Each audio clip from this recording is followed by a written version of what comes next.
1,15,000 భవనాలు ధ్వంసమైనయట ఇరాన్లో. యుద్ధం మీదన ఇరాన్కి సంబంధించినటువంటి క్రెడిట్ సంస్థ ఇచ్చినటువంటి రిపోర్టు. ఆసుపత్రులు ధ్వంసమైనవి, స్కూళ్ళు నాశనమైనవి, రాజధాని టెహ్రాన్లోనే వేల కోట్ల రూపాయల నష్టం ఎక్కువగా జరిగింది.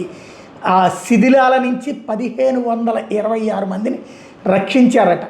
అదే సందర్భంలో ఇది ఇరాన్ రెడ్ క్రిసెంట్ సంస్థ రిపోర్ట్, అంటే మన రెడ్ క్రాస్ తరహాలో ఉండేటటువంటిది అనమాట. అక్కడ క్రాస్ అంటే వాళ్ళు ఒప్పుకోరు, అందుకని రెడ్ క్రిసెంట్ అని పెట్టుకున్నటువంటిది అనమాట.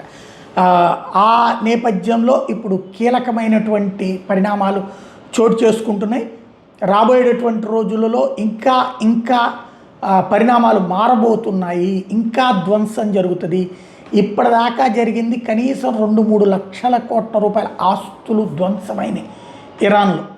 ఇంకా ధ్వంసం చేయడానికే సిద్ధంగా ఉన్నాయి ఇటు పక్కన ఇజ్రాయిలును అమెరికా కలిసి.